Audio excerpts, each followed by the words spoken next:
Hey, Spencer, have you heard of Lisa Lampanelli? Oh, you're talking about the Queen of Mean, right? Yeah, but she's also become the Queen of Lean. Did you know that? She has a play called Stuffed where she delivers brash, skinny insight from the fridge to your ears. No, I don't think that's what happens in the play. I've actually heard reviews for the New York Times that have said Stuffed offers laughs, genuine pain, and even a bit of insight. So, yeah, I know exactly what you're talking about. Why? Is that relevant to anything? Well, Lisa Lampanelli, she's got a lot of street cred, and she's also got a new Feral Audio podcast where she and her co-host Mike Morse talk about health, food, body image, everything else to help you be the best you can be.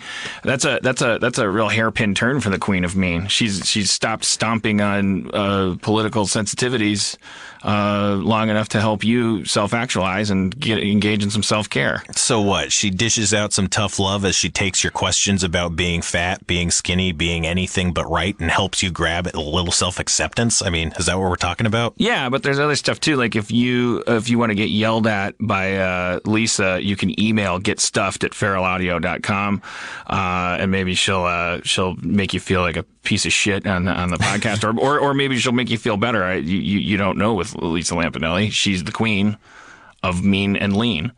Or give her hotline a ring, 347-464-2654. And you might end up in the show that way too. But in either case, it's worth a listen. It's free. I think it's very interesting that she's like had some transformative nutritional experience that she and now is doing insights, because what's interesting about the idea of Lisa Lampanelli talking about body image and stuff is that we already know that she doesn't give a shit about what your feelings. So and what we probably need to do more of when we're talking about health issues and stuff is actually have some frank conversations. We're a very fat country, very diabetic country, very deluded, vain, self-loathing, shallow country. Like what do we need to do to actually be healthy? I would trust the Queen of Mean turned Queen of Lean to tell me that. Yeah, so make sure you subscribe to Get Stuffed. Get Stuffed. Kick the craving. Subscribe to Get Stuffed on iTunes, Stitcher, feralaudio.com/getstuffed, or wherever you listen to podcasts. Today's episode is brought to you by Last Rampage, the new true crime film starring Robert Patrick, Heather Graham, and Bruce Davison. And we had the pleasure of speaking to someone involved with the movie. So, my name is Alvaro Rodriguez. I'm the screenwriter for The Last Rampage. As a writer, to me, I'm less interested in genre and more interested in character. And, I've written in a lot of different genres, kind of horror genre, thriller, or action movie, or kids movie, or, different kinds of things. And I was always more interested in character, and hadn't really quite done something like this before, but was just really drawn to this idea of a guy like Gary Tyson who, had been in and out of institutions from the time he was, a kid, and having sort of raised three sons from behind bars, and how these three sons kind of grew up in the Church of Gary and thinking that their father had been, unjustly accused and unjustly convicted, and all of this stuff that they were getting fed from their mom, Dorothy, who's played in the film by Heather Graham. So to me, it was just, I was interested in telling that kind of a story, telling a family story. To me, the most interesting stories are family centered in some way. They're elemental stories. They're stories that go back to, to the most intimate and elemental parts of ourselves. So the idea of fathers and sons, there's a line in the script in the movie about that, where Gary tells his oldest son, Donnie, there's only one law you got to worry about, and that's a law of fathers over sons. And the only way you're going to, get past that is, by this, by dying, basically. But kind of threatens him a little bit. But so that was really, the touchstone for me, trying to figure out how to tell that story.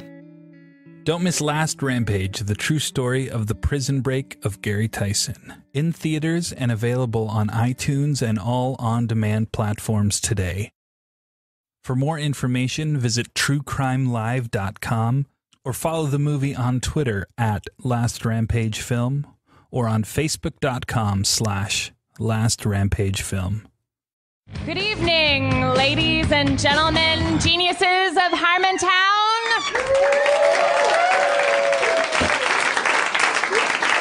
Please, let's welcome to the stage the mayor of Harmontown, Mr. Dan Harmon.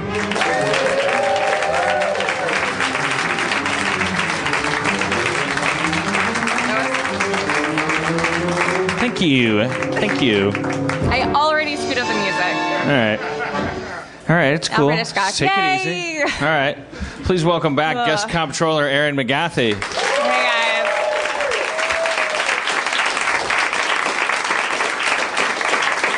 guys. See, they like you. They're okay with you. All right. Thanks, guys. I feel okay. Full disclosure, I had 2 drinks before the show, and I feel too drunk for 2 drinks. But I'm fine. That's unacceptable here.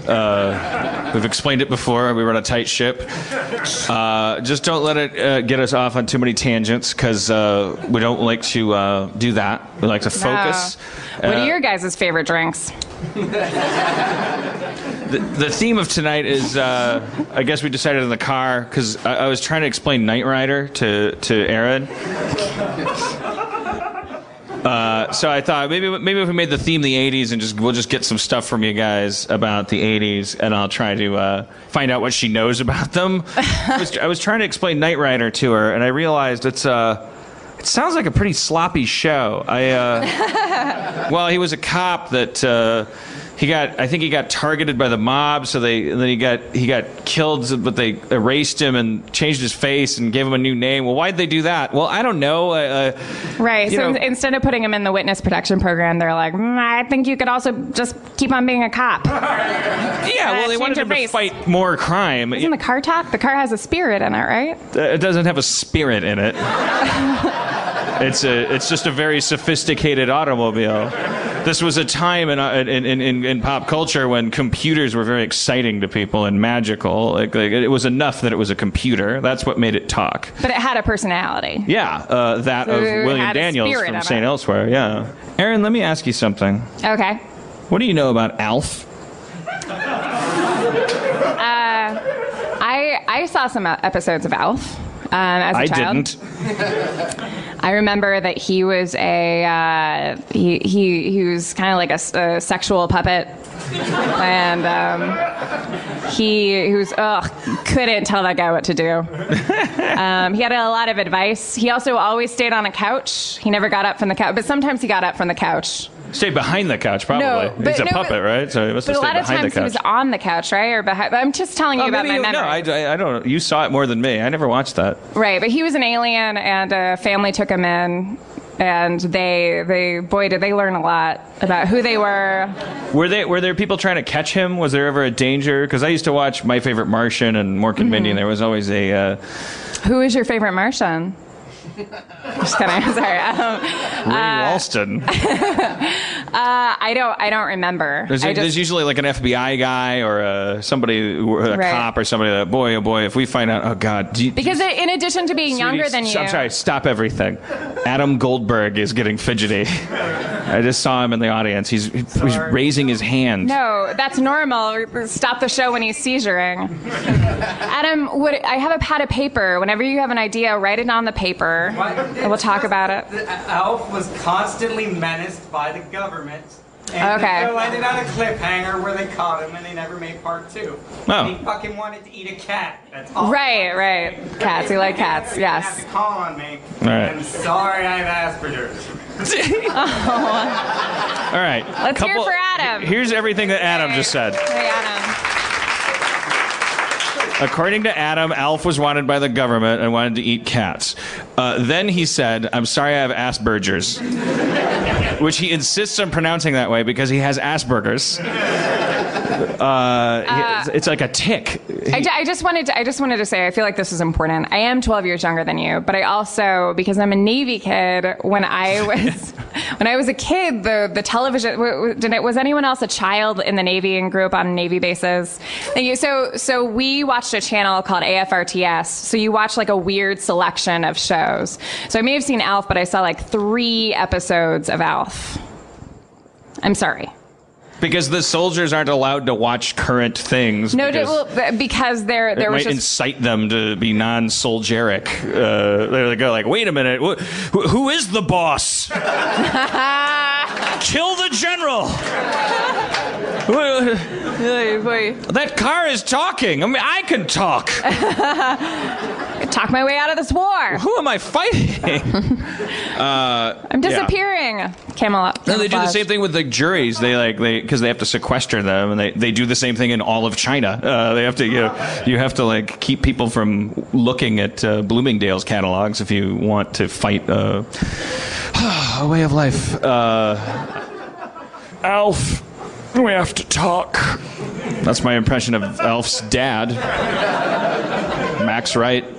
Alf, are you trying to get chased by the government and eat cats? I want to get serious tonight because it's obviously a quiet, either intimidated or bored crowd. I'm not blaming you guys. That's not what I meant. Please don't ever let me slip into that. I will never abuse you just because I'm doing a shitty show. No, Dan, I don't think it's their fault. I don't think they're doing anything wrong. No, I think they're it's not. Me. I'm being all right, well, nervous. let her good cop it. I'm not good copping it. I'm saying you can blame me. Oh, no, I'm not. I wouldn't do that either. You were talking about anxiety. It's fine to have a quiet night at Harmontown. It's okay. You don't have to be uproarious. There's absolutely nothing funny happening or entertaining. There's nothing. There's no one coming at me with a knife. Your blood, your heart rate can be down here by like sleeping.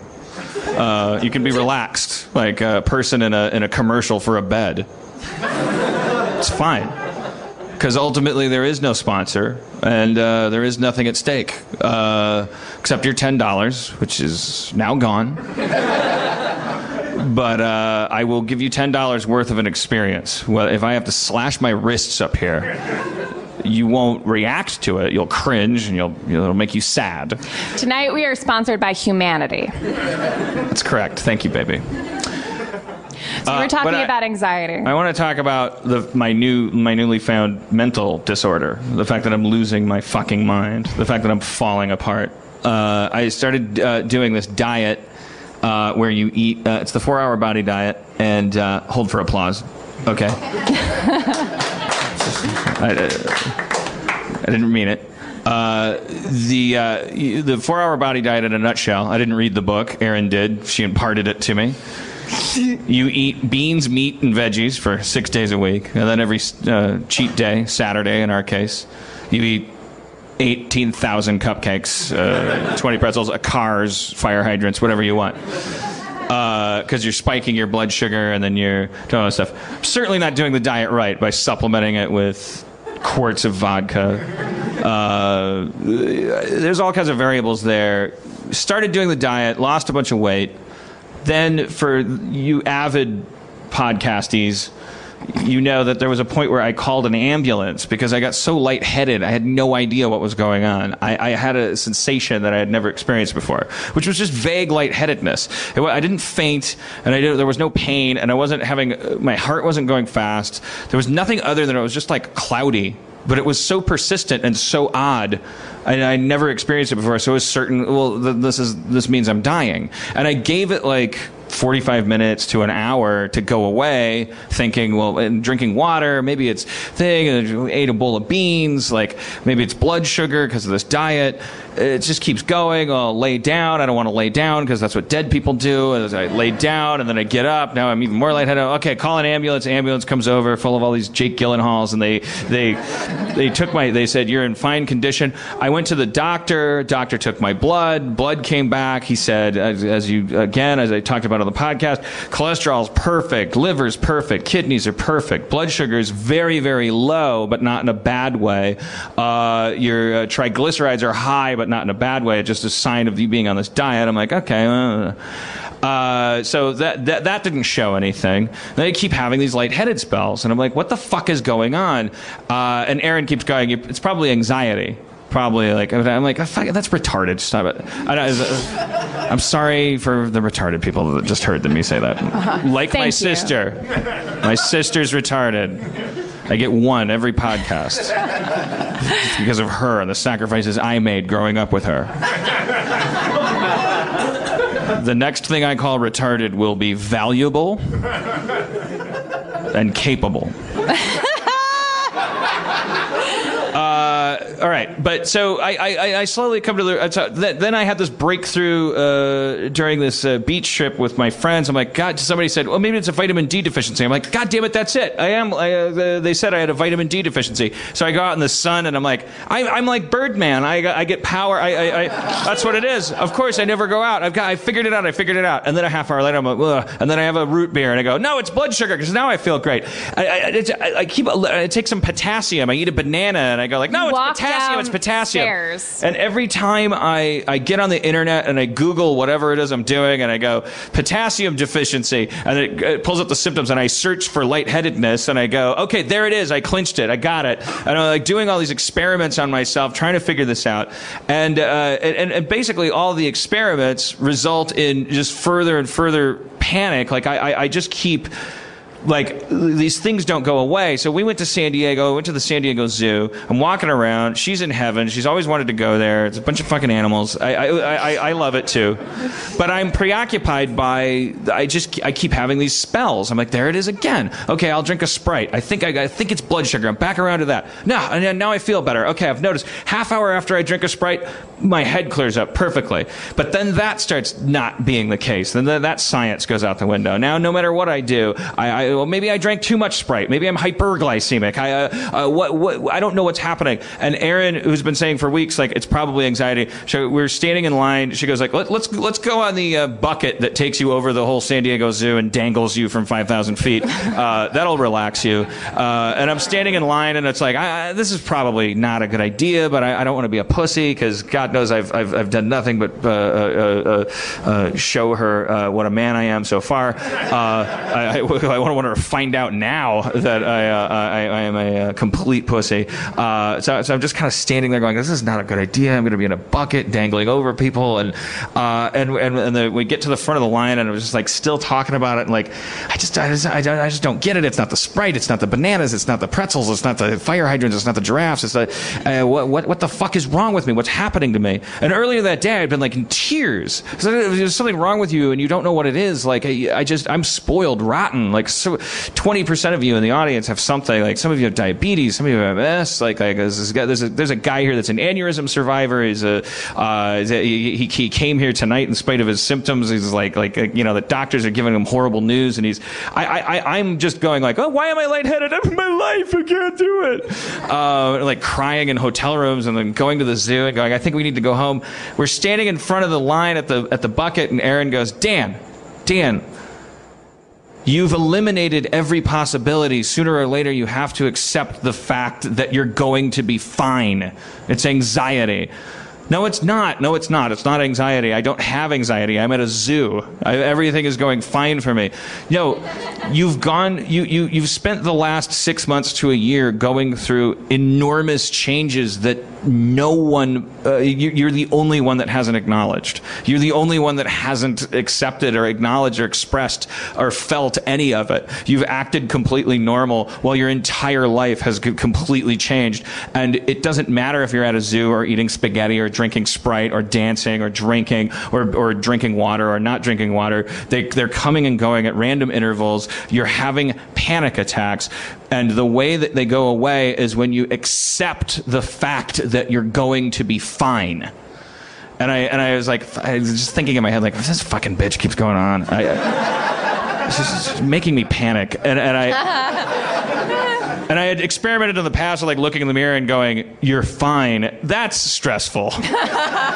That's what Norman Bates does. You're fine. You're fine. You're a winner.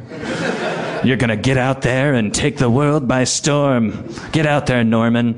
But because I was in a line for a bucket that goes over a thing, and I had to just internalize it and really, for the first time, I said it in my head, okay, I'm going to be fucking fine. There is nothing left to do. Either I'm gonna die, either I have a tumor, or like I'm a ghost, or like I'm a Twilight Zone episode. Somebody erased me in the past, or it's a new form of pretzel I haven't narrowed down. I can do nothing about it. I'm probably going to be fine. And then it vanished. My head completely cleared up. I got completely normal, like I am now. And then we got in the bucket and dangled over the zoo, and I was fine. I was like even more relaxed. I was like, wee, it was a bucket over the zoo. And I started crying because my girlfriend cured me of my insanity and saved me from what I thought was something that was killing me. And it wasn't a funny story, but it made me like you more. Ugh. I hate inflating her head. But maybe that has something to do with it. Maybe I'm in a relationship where I'm like, it's, this is it. And I don't know. Maybe that's it. Maybe it's writing a CBS Wait, did sitcom. you just say that I'm causing your anxiety? No. The idea that you're... let me put this in terms that you'll accept. Maybe you're so awesome that I'm having anxiety attacks. I'm not trying to stress you out. I'm just trying to understand. I would like to, as an experiment, try to cause an anxiety attack. Because here's the other thing. Then then I was fine, and then I was like, oh shit, we cured it. And then like today, I was in this writer's room, and then I started having one, and then this time I was like, I just noted on my stopwatch, like, okay, let's see how long these things last. What's going on? It lasted a half hour, and then it was gone. And then right before the show, I went out with you. We went across the street to Pikey, and I had one for like an hour, like a general unease. They have different classes, like the ghosts and Ghostbusters. Like there's the kind that are so small, like waves, that they're so small that I can just jump over them. I can feel them coming, and then I just go, they're not happening, and then they go away. And then there's ones that are so big that me saying they're not happening and them not going away makes them bigger. And those are basically the two categories. And then they last anywhere from 30 minutes to an hour and a half. Right. And so now I'm like... And then we had this argument about, well, I shouldn't be cataloging them. I'm going to the doctor tomorrow because I probably have a fucking meatball in my brain or something. No. There's like a baby skull. Like I have an absorbed twin that's like trying to get out of my brain, and it just keeps moving every once in a while, like it kicks. And then I have a spell, and then it like stops kicking, and then I go, oh, the Sprite worked. I don't fucking know. I've tried not drinking. I've tried hydrating. I've tried the beans. You would have such mixed emotions if you found out that you had a really special tumor. I know. Well, I'm pretty psyched about having anxiety disorder, like on the level of Tony Soprano. Like I'm like, I am an interesting guy. I'm kind of into it. I'm like, oh, do I get to be like Linus? Do I get a blanket? I think that makes me pretty interesting. Maybe add a little side order of Asperger's. I don't know. You want it so bad. Well, I want and glasses. Why is my vision 20/20? I want sexy glasses. Well, like I said, and why is it too hot to wear a cool leather jacket? Like Neil Gaiman. Oh boy. He just dresses like Ford Prefect all day. He's so lucky to be from London. When we went into the Hugo Awards, because Neil Gaiman was nominated in the same category, when we walked in, I said... And you know why? Because he grew up with the name Gaiman. That's why he won. You're not going to beat a guy in a sci-fi contest who grew up with the name Gaiman on the playground. Aaron... I know I'm not winning. Jesus. I was going to ask, I was going to pull another thing. Oh, yeah, please. I'm sorry. It's like milking a cobra. Like if I just go, Aaron, she'll go, I know, I raped your brother. I didn't know. It's like a tuning fork. That's so weird. I'm sorry. I don't know why I'm feeling so anxious. I apologize. Do what I do. Blame the audience. They're mellow tonight. The audience's job is to sit and absorb. Their mood is a nuanced, organic thing that no one can predict or control. They're like a gelatinous mass made of little people-shaped particles. They're just like Play-Doh or goo, They can't... And the only thing that they respond to is total, kind of balance between acknowledging them and ignoring them. Right. Like a guy who spins plates has to like spin his plates, and he has to, if he pretended that the audience wasn't there, he'd be a shitty plate spinner. But also, if he kept asking them which plate to spin, all the plates would crash to the floor. And so they sit there like this ooze, and then the performer kind of wades into the ooze, and the air conditioning, and the whatever's happened on the evening news, and whatever collection of sandwiches they've all eaten. Like they all add up to some random number, and we just accept it. Guys, I just want to ooze with you. Just ooze together. Sometimes the ooze is like dark and heavy, like gravy. Just like want to take a nap after Thanksgiving. Just hang out, watch a football game. This isn't me blaming you, but I think all of our talk about anxiety made me feel very anxious. Yeah, that's what you always say. I don't know what to do with that. That makes me more anxious. No, don't feel anxious. Don't feel anxious. Let's forget it.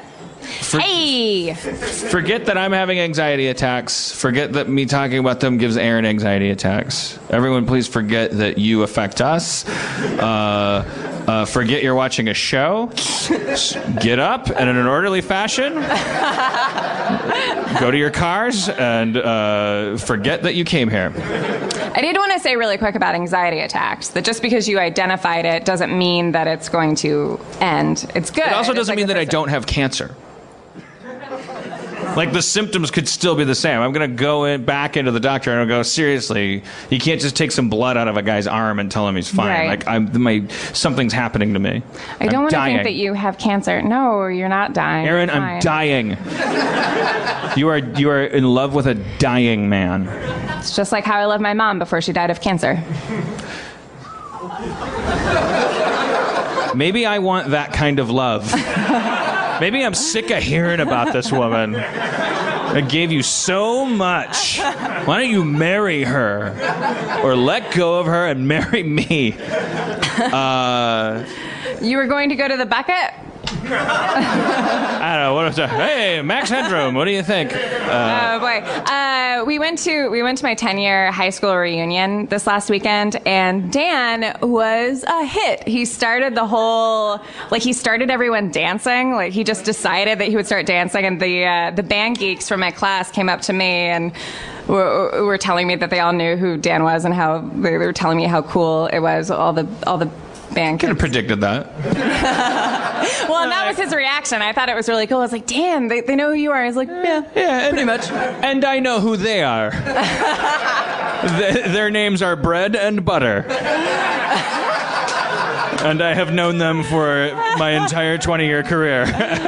and I am peaking right now. I knew that your high school class would have like 5 guys in it who played tuba or but track team too. Like I knew there'd be a couple guys who would like slip up to me at the urinal and go, "Hey man, good job." I'd go like, "Hey, thank you. Good job going to high school with my girlfriend." You had guys slip up to you at the urinal? No.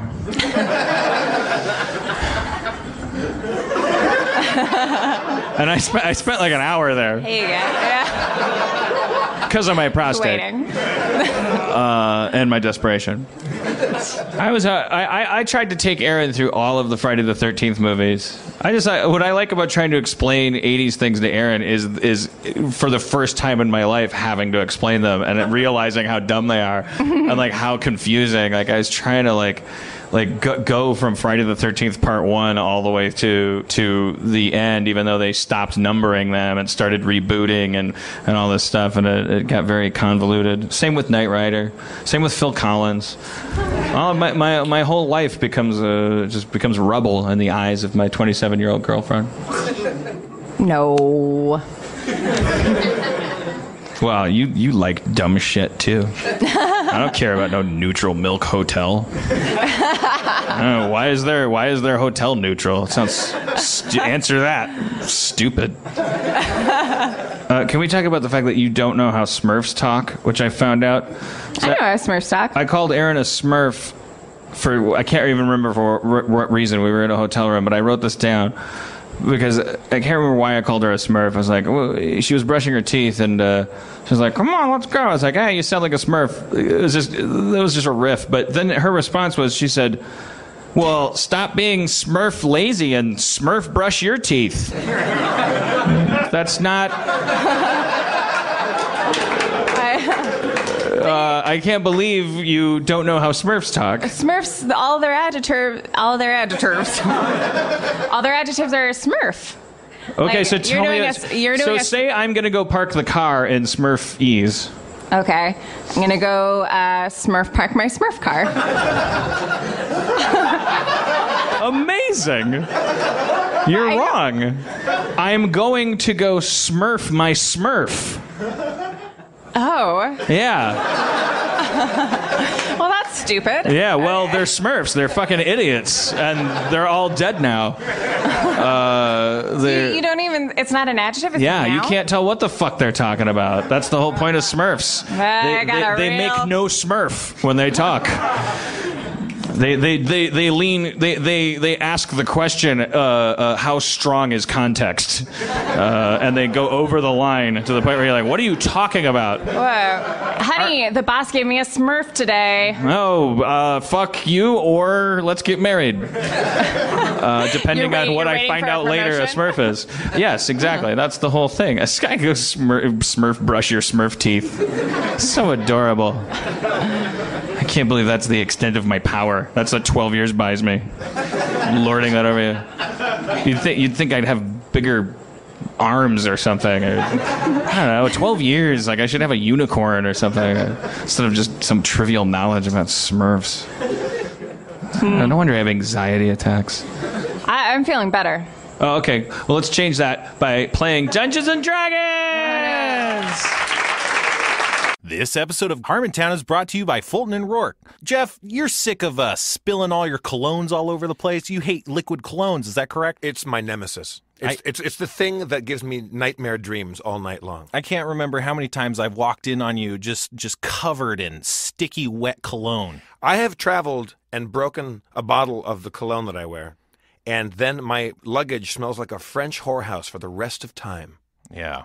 But Fulton and Rourke is a men's fragrance and grooming company that specializes in solid colognes, shave, and shower products, all designed to make getting ready easier and more enjoyable. Now, when you say solid colognes, do you mean like solid in the jazz sense? Like, wow, that jazz solo was solid. You know, I do mean that, but I also mean physically solid as well. Oh, like you're talking about a wax-based cologne that travels in a little small package that I can't spill all over my luggage and smell like a Mexican tit house. So these are travel-friendly, wax-based colognes that can go anywhere? Plus, there's nothing to break or spill, and of course, they all smell fantastic. Fantastic. Like a Mexican tit house.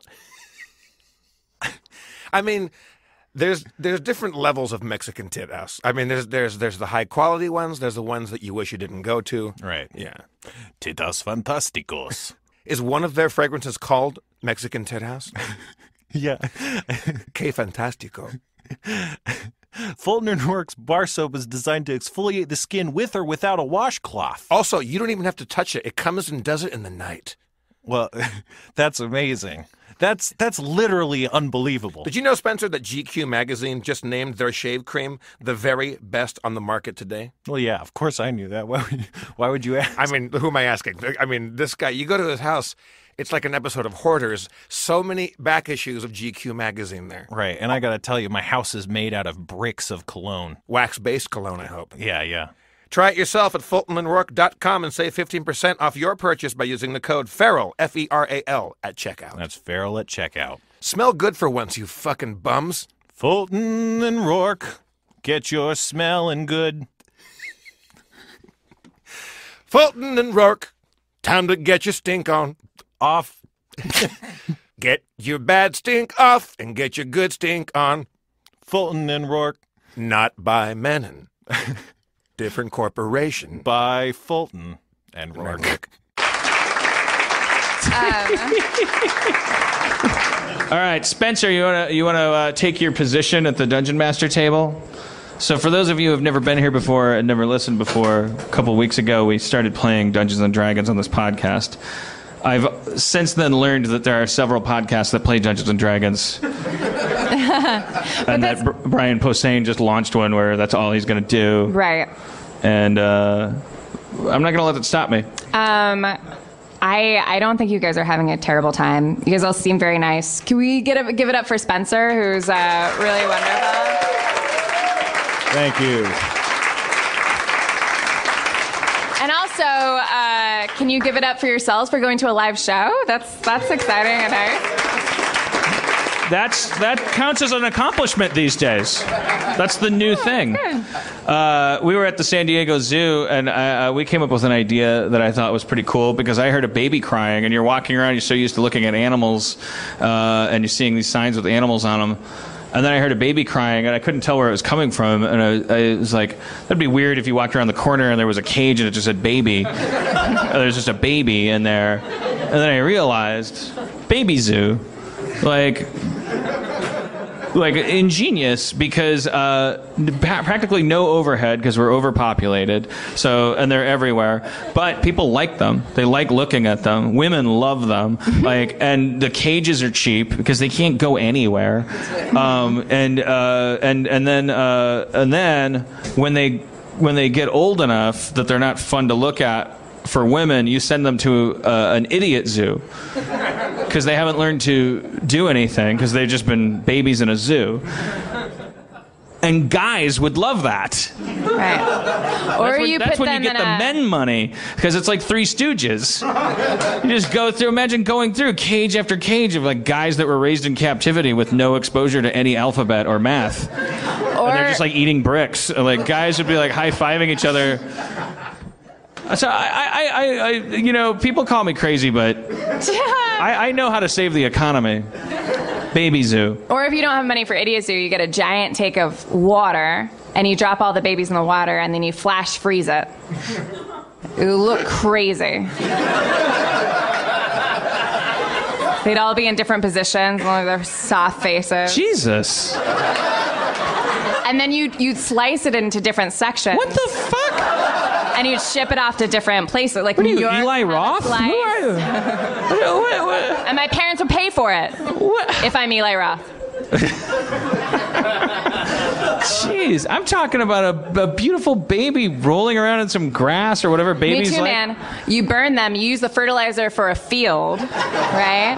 And you take people on a tour through the field, but you use like baby's breath and stuff, and everyone's like, haha, I get it. All right, I get it. Or hats. Aaron Anastasia McGathy. How dare you? Baby zoo. Look it up. Zoo. Don't look it up. There won't be anything. No, there may be something, and you might get in a lot of trouble for it, so don't look up anything. There was another thing I thought I wanted to talk about. You also had Puppy Zoo and Cootie. Puppy Zoo. Puppy Zoo. There's always that moment in the zoo where you any zoo you go to, you're looking at a Bengal tiger or a marmoset or a tapir, and then there's like a raccoon. And you can't figure out whether you're supposed to feel bad for it or good for it. Like, as I remember taking a pee at the San Diego Zoo, and there was a spider on top of the urinal, and I came out and I said, "Hey, Aaron, there was a spider on the urinal," and I bet he was trying to say to me like, "Hey, how do I get in on this?" And Aaron laughed, but ironically, and said, "That is such a dad joke." Not to throw her under the bus, but just saying, maybe there should be a bad girlfriend zoo. Unsupportive. That raccoon is right after the polar bear exhibit. So there's this beautiful thing called the polar bear plunge, and you're seeing them underwater and like on the ice, and they're tearing apart things, and they're talking, they're having meetings in front of you. It's amazing. And then there's a raccoon right next to it, and you can't see him. He's hiding. Of course he's hiding. He's like, I could be right outside the cage and I would do nothing different. Fuck you guys. I'm cool hand Luking this. I will be inside if you need me. Have you, speaking of like people zoos, I'm sorry, Spencer, have you ever worked at a haunted house? Oh, are you talking to me? I thought you said, "I'm sorry, Spencer. Have you ever worked at a haunted house?" I thought you were insulting him. I'm sorry, Spencer, but you just look like you're really creepy. I'm sorry, Spencer, but shouldn't you be being paid to scare people right now for the March of Dimes? Has anyone ever volunteered or worked at a haunted house here? Clap your hands. Yeah.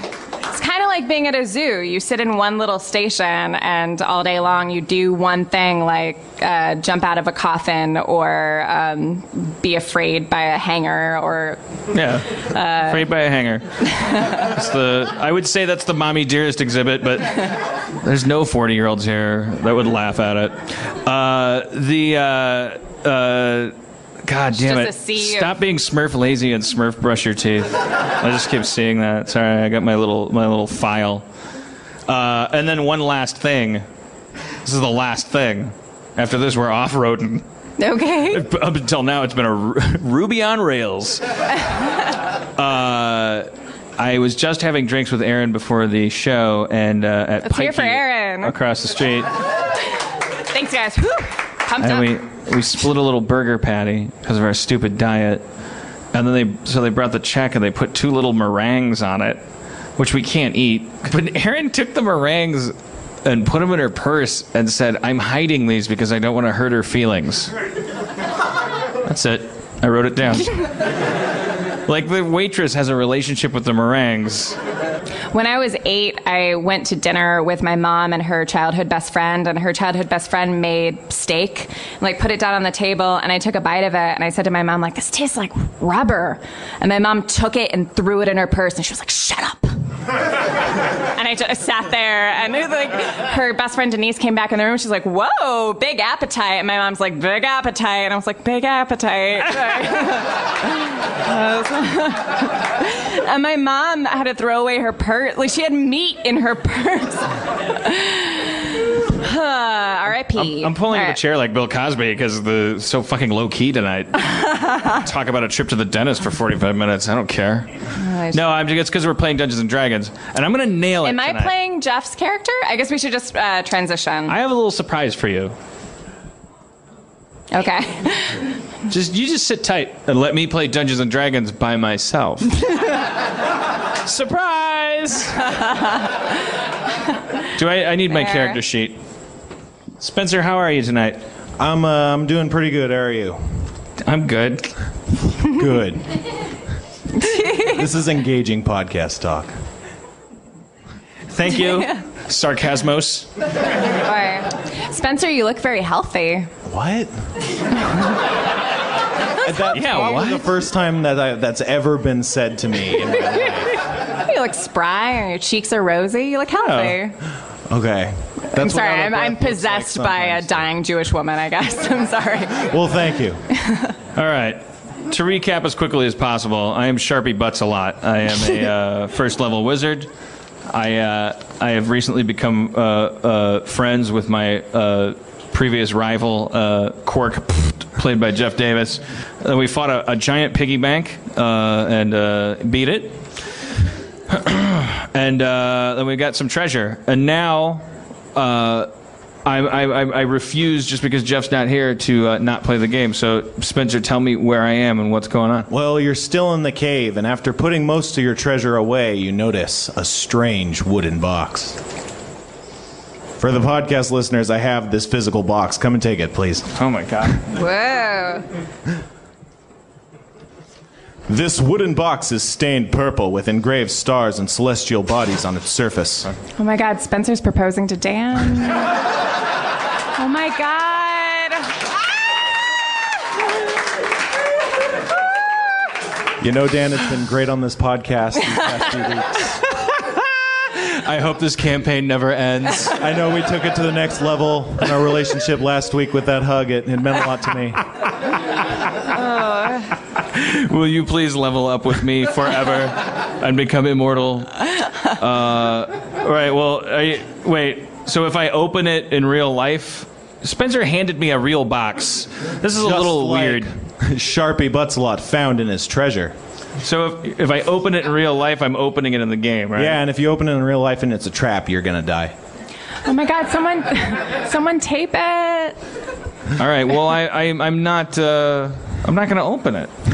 Because I don't know if you know this about my character, but I'm a pussy. I have a lot of anxiety. What happens if I cast Detect Magic on it? You detect a small trace of unearthly magic coming from inside the box, but Inside the the box box. itself does not seem magical. All right. I examine it as much as I can for any kind of mechanisms, like, strings that lead to guns that are pointing at my face. You look it over thoroughly and find that it doesn't appear to be trapped or mechanized in any way. I very carefully open the box. Opening the box very carefully, you box. see a small stone inside. I do. shit. In real life, I do, too. That's the beauty of it. Oh, well, I touched the stone in real life, but I'm not doing that in the game. You can, I mean, it's not Well. going to kill you. Oh, all right. Maybe I just gave you Spencer, a hint there. I'm right here. Right here. What? Inside lay a small iridescent stone.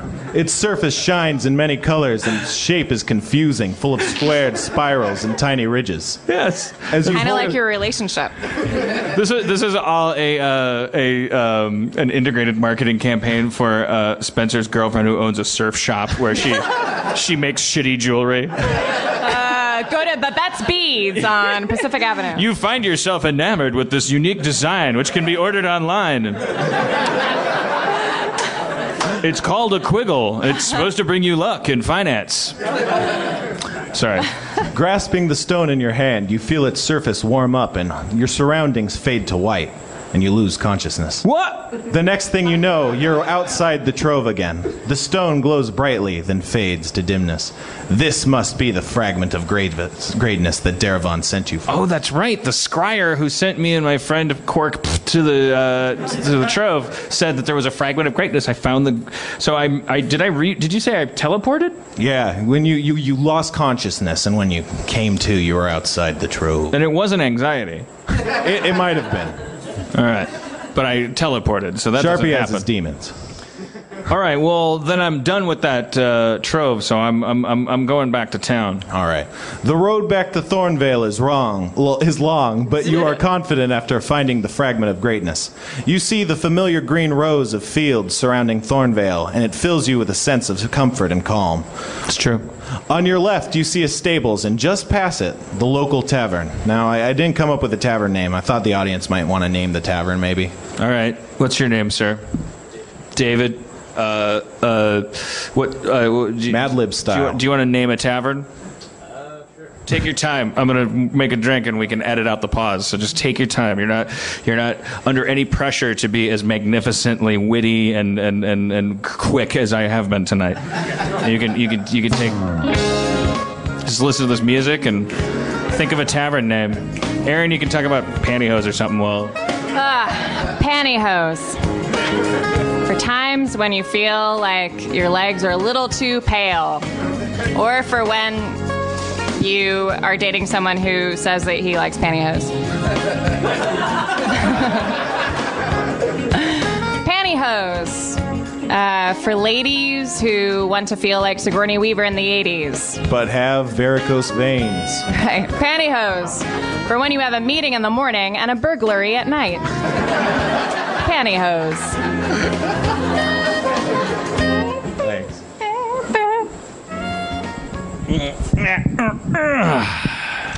For the record, All right. I wore tights and pantyhose before we dated. That's know. important to me. I know. yeah. I know you know. This isn't awkward at all. Yeah, it's yeah. What do you think I liked you? Because my 'Cause of your my personality. insecure brain. Ugh, all right. I love you. I love you too. Thank you for taking my anxiety attack away at the San Diego Zoo. Well, I care about you. I want you to feel better. Oh, what was your name again? David. All right, David. What's the tavern name? Cha-Cha's Tavern. Cha-Cha's Tavern. All right. I think that's in Silver Lake, isn't it? It's not a tavern in Silver Lake. It's a bar. Cha-Cha's Tavern. Cha-Cha's Tavern. The tavern is a welcoming place. It has a large lounge with polished tables and puffy chairs and a long bar. Several humans, gnomes, elves, and halflings are mingling, and a gnome is standing on the counter pouring steins of beer from a large keg. I assume that Quark and I kind of We went into Quark's town. a bit tired out after his rage. He's not saying much. He's kind of. Oh, is he with me? Yeah, he's just hanging out. Oh, okay. Hey, Quark. He's doing a show in Chicago, right? Well, why don't we get a? I'm gonna talk to the tavern keep about getting a room. Do they have rooms to let at this tavern? Yeah, this tavern has an upper floor with some rooms. You know. All right. So Tavern. you head up to the tavern keeper. Yeah. He's this gnome standing on the counter. His name is Cha-Cha. All right. He's the bartender and the keeper of the tavern. He's a white-haired gnome with thin beard, and he sees you coming up, and he's like, "What'll you drink?" I'll have a flagon of ale. A flagon of ale? That'll be 3 copper. Oh, all right. What a bargain at twice the price, methinks. What say you for 2 rooms, a tuppence or a shilling for wainscotting? I could part with 2 rooms for only 3 silvers. All right, here's. I assume I have 3 silvers. Actually, you only got gold pieces from the treasure. You don't even have. I'm so sorry. Accident. They hate gold. I'm very sorry. It was an accident. Erin just put her elbow on her soundboard iPad app. I thought it was a boing. It doesn't make as much. No, I thought that was a hooray. Sorry.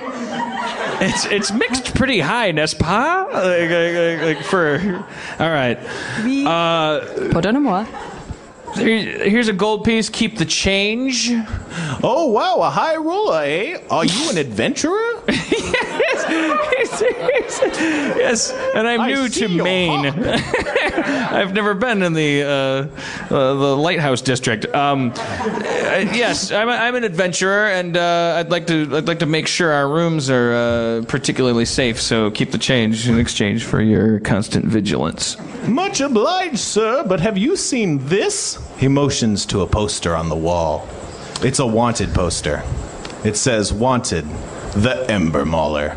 There's a picture that looks like a lion with a flaming mane and some 2 tails. It's made with pastel crayons. There you go. That's good. The charred, dismembered corpses of cats, dogs, and most recently a Thornvale mare have been found, and reports of a black burnt crops have been made in the fields. 30 silver pieces for any information on this beast, or 1,400 gold pieces for its head. Interesting. Thanks for the tip. As you read the sign, you notice someone seems to be staring at you and seeing you look at the sign. Am I noticing them peripherally? You just feel the sense of being watched. I look at them. You see a tall, thin... Is it an elf? No, it's a half-elf. Loved by all. Loved by all. Standing with a bow and a sheathed sword in the corner of the room. He seems to be interested in your looking at the poster. All right, so for the podcast listeners, this is Aaron's character. God damn it. Oh. Thank you. I have a sheet. Thank you. How could this go wrong? Good morrow, Sir Butts-a-lot. Marks-a-lot, Sharpie. You know my name. I have heard of you. You have me at a disadvantage, Mr. Sedana. Mulrain. May I bow to you? I can't stop you. Well, regard me bowing, for it is a great honor to witness the bow of an elf human. Bow. I'm also a ranger. Your bow is so loud and I have put on my loud robes today. Tell me what you know of this lion. I know that I just started looking at it on a sign. And that then you started staring at me. and that now you say you know me and are bowing loudly. That you and I are on the same page now across the board. We're all caught up. Well, I could sense your energy across the room, dear sir. I feel like you and I shall be friends forever, and I shall be involved in every adventure that you have from here on out.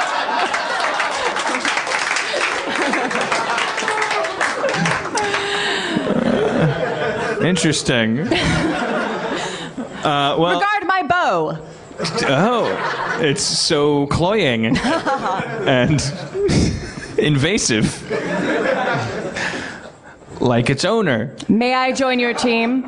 What's that? May I join your team? I recognize that you and your lover are on a long journey. All right, hold on a second. I just want to stop you there. He's a very good friend of mine. We met in the Howling Mines. It seems that his face is at dick height, yes?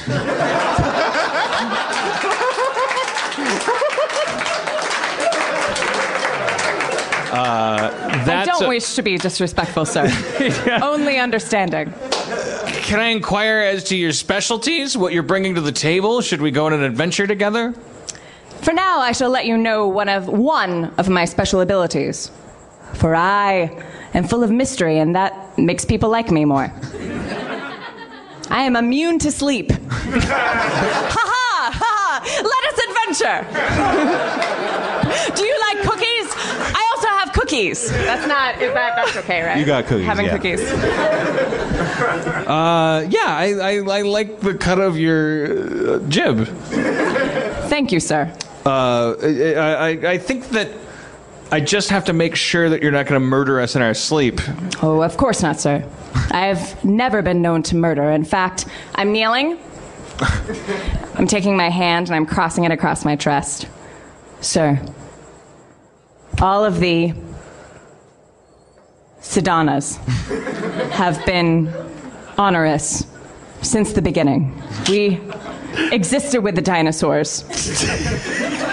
And the fungi and the rocks and the storms. We have always been here bringing goodness to the world, and no harm has been inflicted on part. We haven't done anything wrong. I accept your oath. I grew up in a family without honor, and I appreciate people who have it. I've always dreamed of being part of a family that had some kind of tether to the realm of good things. Aye, aye. We'll speak no more. Adventure. Yes. Let's bound out of the tavern and into adventure while my gnome friend sleeps. If you would like to be alone with your sleeping gnome friend, hey, I understand. Listen, man. You got the wrong idea about that. Like, I barely know the guy. We go on adventures together. Okay? And I'm not saying there'd be anything wrong with it if we were partners in that sense. I'm just saying it's not the way it is. You got the wrong idea, man. As the earth is unashamed of his rivers, honesty is like water. Let your water flow and be happy. Adventure! All right.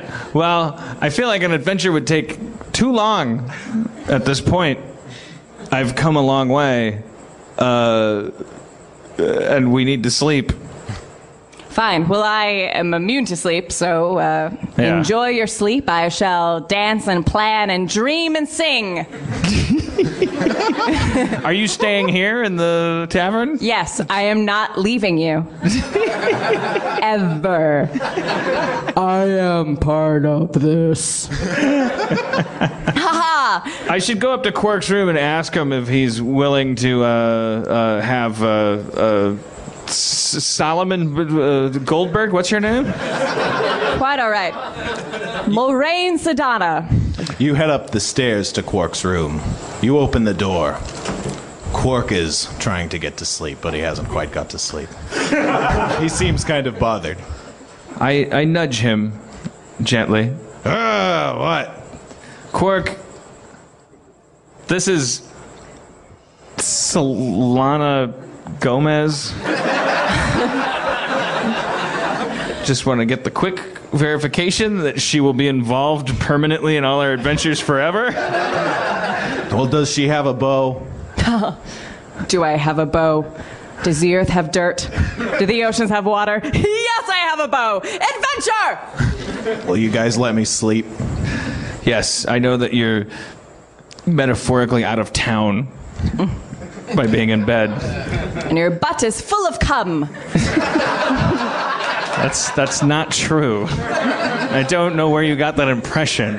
This is a giant mythical planet full of people traveling in all kinds of combinations. This isn't the first time two dudes have hung out together. Why do you keep... Your fixation is making me think that there's shit up with you. When you're ready, you'll be ready. All right, well, then we all go to sleep for the night. Do you have a room, Saddam Hussein? Moraine Sedana. Yes, I have my room. Okay. My room is the forest. I go to sleep in the woods, and we'll I am immune to sleep, for I will walk the woods. Quite all right, sir. Let's meet at 6 in the lobby. All right. Yes. Okay, Spencer, everybody. Thank you, Spencer.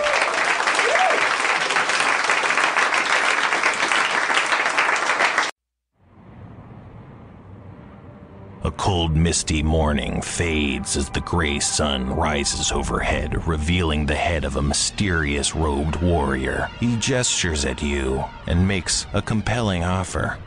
Would you like to be a samurai? Would you take the way of the warrior? All it would take is to start snacking healthy with Nature Box. You make as to leave, but the Nature Box Samurai is instantly in your path. Nature Box makes snacks that actually taste great and are better for you, created with high-quality ingredients that are free from artificial colors, flavors, or sweeteners, so you can feel great about snacking. The Samurai reveals a Nature Box from his robes. His hands are aflash as he produces a box. A Nature Box full of masa crisps and cherry berry bonanza. Nature Box recently made their service even better, so now you can order as much as you want as often as you want with no minimum purchases, and you can cancel at any time. And you'll never get bored because there's new snacks each month inspired by real customer feedback. And if you ever... Oh shit, ninjas! Nature Box recently made their service even better. Now you can order as much as you want, as often as you want, with no minimum purchase required, and you can cancel anytime. With Nature Box, you never get bored. There are new snacks each month inspired by real customer feedback, and if you ever try a snack you don't like, Nature Box will replace it for free! The ninjas fall to the ground, defeated by superior snacking. It's simple. Go to naturebox.com and check out their snack catalog. There are over 100 to choose from, and they're constantly adding delicious new snacks. Choose the snacks you want, and they'll deliver them right to your door. And right now, you'll save even more. Sheathing his sword, the samurai continues down the road, away from you. Foes defeated, he sheathes his sword and begins to walk away. But he turns. And one more thing. Right now, you'll save even more. NatureBox is offering Harmontown fans 50% off your first order when you go to naturebox.com/Harmontown. And in an instant, he's vanished. But his voice still lingers on the wind. That's naturebox.com/Harmontown for 50% off your first order. That's naturebox.com/Harmontown. Snack like a warrior.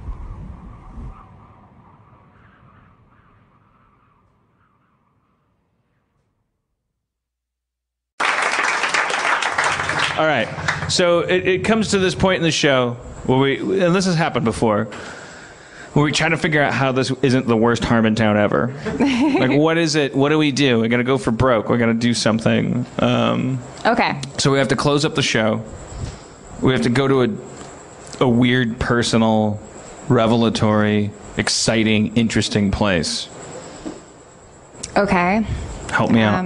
All right. Weird, personal for you and I don't know. Well, it's not going to be for any of them. I don't know them. Holy smokes. I like your shirt. Thanks. Let's get deep. All right. I like your shirt. I'll take another look at my phone, I swear. We're going to remind people about Jareth Halloween. Everybody dress as Jareth this Halloween. Jareth from the Labyrinth. Did we announce that Jeff has hired a costumer for his costume? It's true. This shit is on. We were having a conversation about Halloween, and yeah, Jeff. hired a costumer. He told us he was going to a fitting for a television show. And then we were hanging out with him, and he had to go several times, and I was like, what is your fitting for? And he's like, oh, I'll tell you. Because he's not a liar and didn't want to lie, and told us that he was getting fitted for his costume. So we gotta measure up. Jareth. Yeah. Jareth is a character. I'm very excited because that movie meant a lot to me as a kid. A big deal. Shaped me a lot sexually. You know what meant a lot to me is RoboCop. If I ever get the nuts up, thank you, gentlemen, ladies. If I ever get the nuts up, I'd like to make a really good RoboCop costume. And I heard they're remaking RoboCop. They're remaking everything. I feel like I'm being baited to go, oh, don't remake it. I don't care. Just bury me. Dan. Bury me in your remake, Pete Moss. I get what you're doing. You're telling me that you don't care if I come to the movies anymore. I get it. It's not my money that How you're about after. this? It's 18-year-old people. I don't know what Total Recall is. I don't know what RoboCop is. How do you think that makes me feel, Hollywood? It's a bummer. RoboCop's a perfect movie. You don't have to fucking. As your what the hell? First of all, here's the thing. Fucking. You know what's great about RoboCop? It wasn't a goddamn remake. What the fuck? Listen to the title of the fucking movie. Do you know how dumb sounding that is? RoboCop? And the poster is a dude that fucking looks like the Tin Man. That's it. He just looks like the modern version of the Tin Man. Modern, circa 1986, whatever it was, 87, 88. I think it was 88. What was it? You know, you're nodding your head. I saw you. Okay. I thought it was like Ed Neumeyer's kid was here. No, there's a poster, like, it's a fucking guy. It's just Peter Weller encased in fucking plastic. It's a fucking dumb robot suit.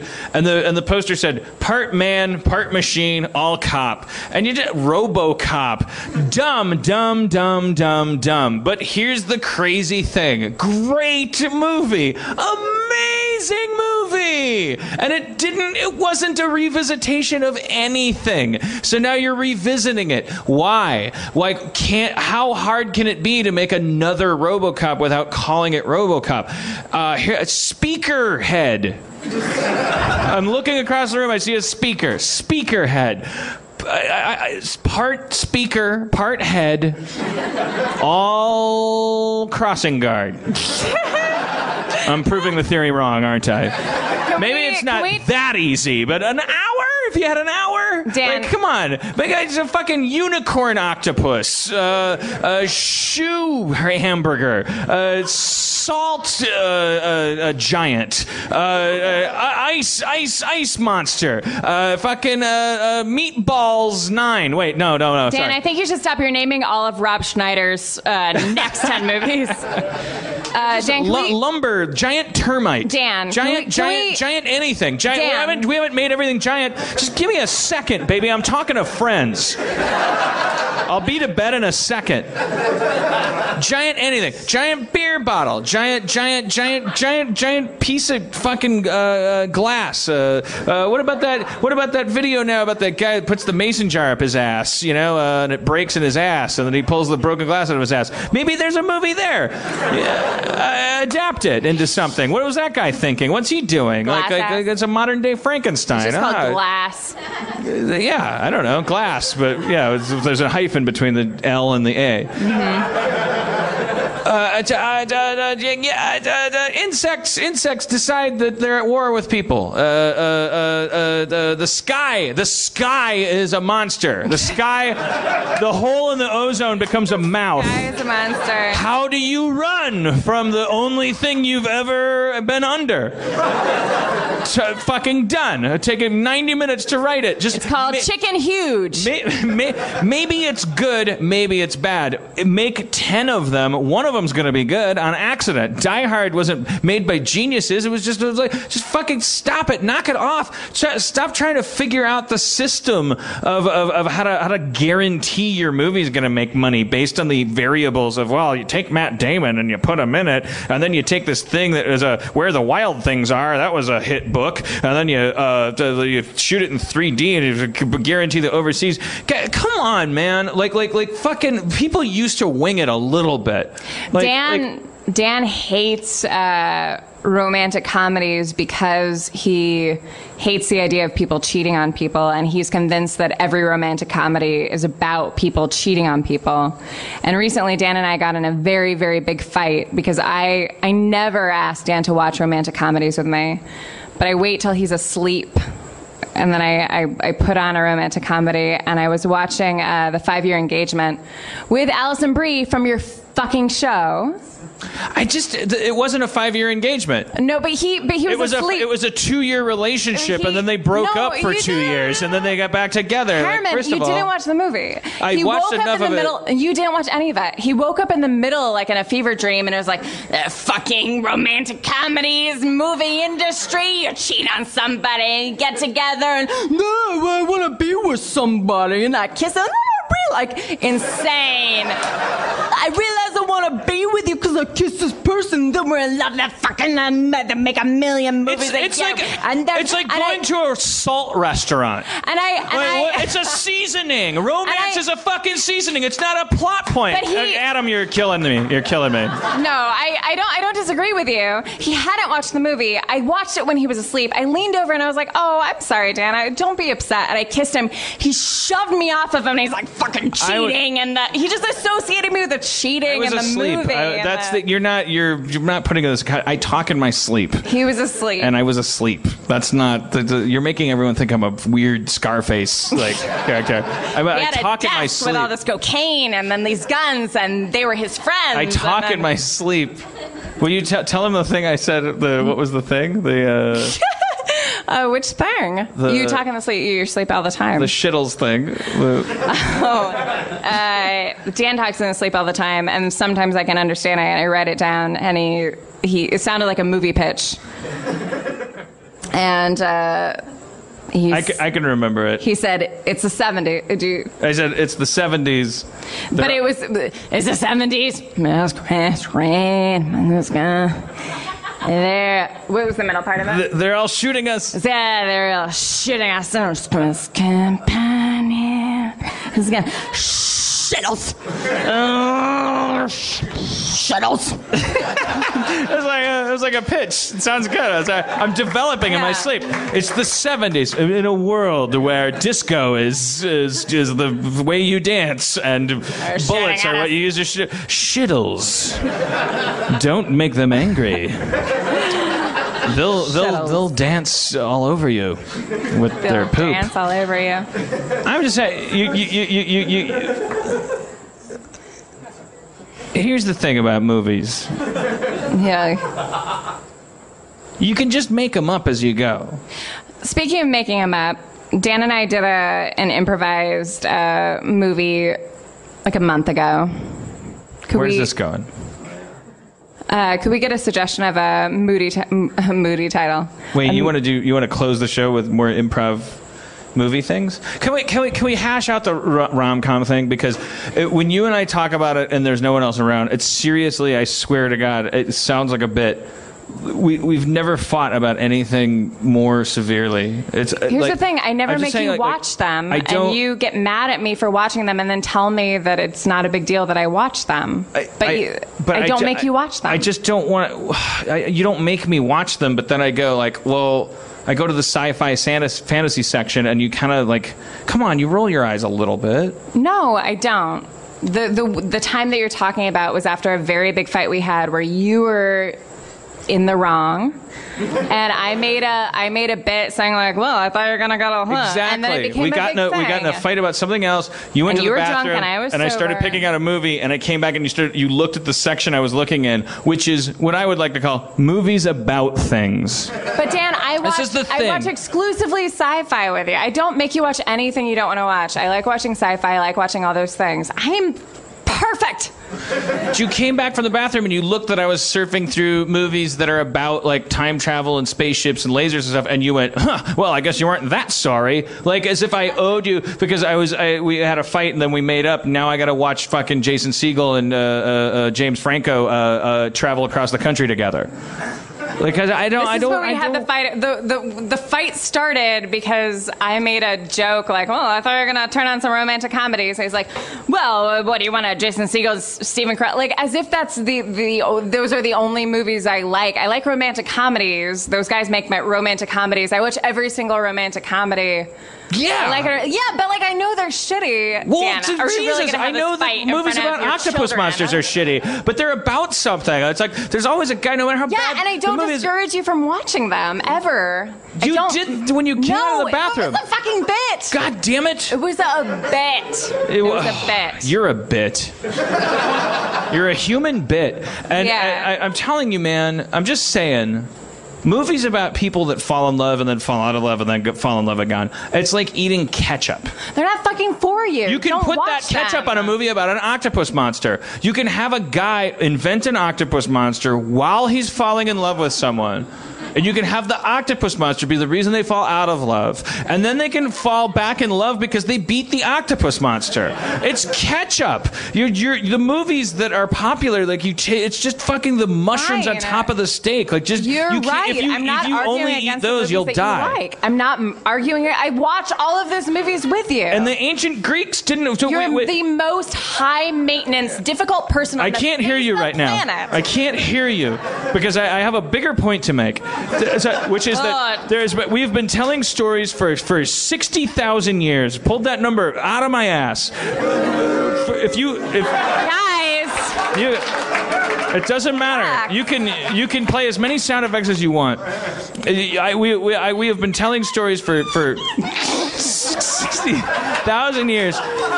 If you drew that line on a piece of paper and you illustrated the portion of it that represented us telling stories about monsters eating people and people beating them and people like with weird shit in them, there would be like 90% of it. So we only just now invented like the idea that you can make a whole movie about a dude being not into somebody. It's fucking dumb. Who cares if you're not into her? It's not a movie. Be not into her and have a robot. Have a robot. I'm angry. I don't think you're wrong. What The about argument Deadly is over- Friend? That was about a guy. He liked a girl and she died and then he turned her into a robot. That's pretty cool. We have to end this show. Yeah, because it's become about a man and a woman's relationship. So they hate it. You know, if a fucking monster came up on stage right now, like they'd be like, "I'm in this for 3 more hours. Let me see 6 more of them." There's no such thing as a series of romantic comedies that goes to like 12 movies. Jason Voorhees has been slashing people apart forever. It's like he's a crazy fucking guy that kills people. He does it in space. He does it in the 1800s. You know, Fucking, even the leprechaun can sustain a franchise longer than a fucking guy and a girl going, "I don't know if I want to get married." Daniel James Harmon, I know before I was saying, like, look, this isn't about that, and I like those movies, and I also like the movies you like, but you've convinced me. Perhaps we should not be together. You've made it very clear. You like monster movies, I like blowjobs and making dinner, so I think that perhaps we should part ways, and you should be with a woman that's better suited for you. All right. Thank you, everyone, for coming to our breakup show. I guess that's how it ends. Really quick, I'm always very vulnerable after relationships, and listen, this throat is super deep. And I'll listen to you. I have this problem where I just like listen to you, and I'm really interested in things. I'm like really smart and stupid.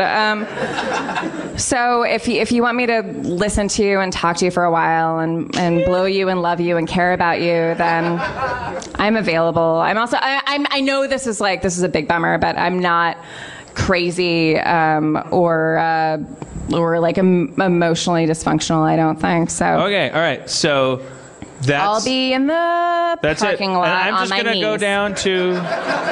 I'm gonna go down to my secret laboratory and mourn the loss of our relationship.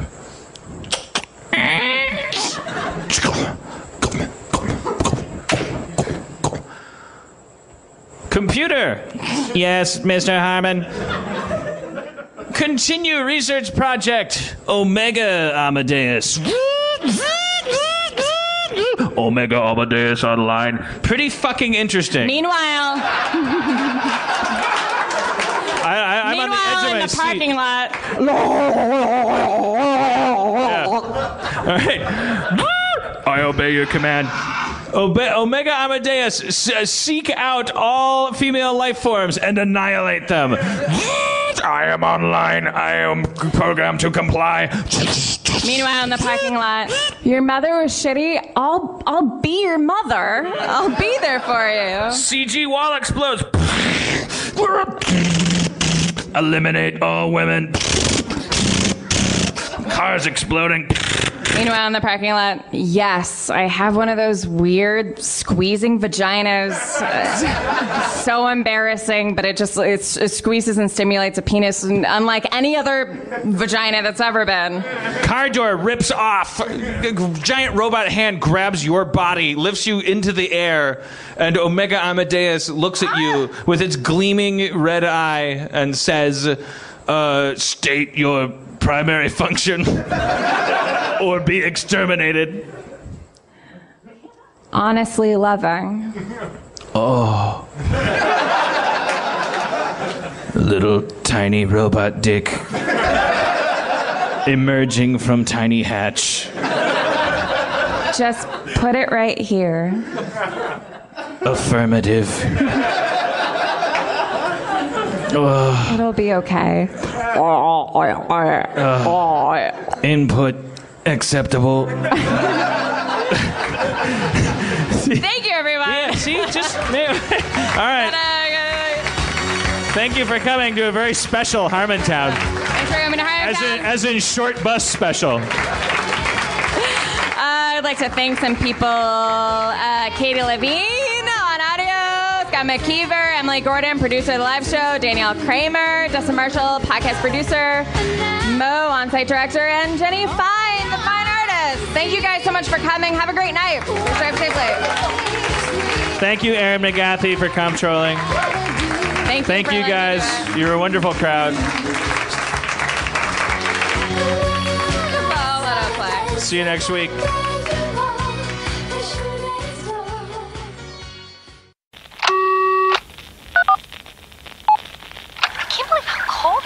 It's so cold in here. Don't you think you can get off phone and look at me now? Now you think so. It's so rude. You're so rude.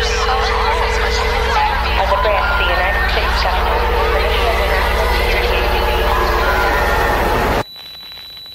As a branch of the United States government, it is the mission of the National Security Agency to assess and flag citizens of the country who may present a threat to its security. The NSA has clearance to wiretap by any means necessary. Tapped. Incidental recordings of private conversations from the files of the NSA. Now on feralaudio. Hello, beautiful. I'm Amy Errett, founder of Madison Reed, a hair color company I named after my daughter. One of the things I value most in life is time. Time to spend with my daughter, time to spend with family, and the time I put into my company that's reinventing the way women color their hair.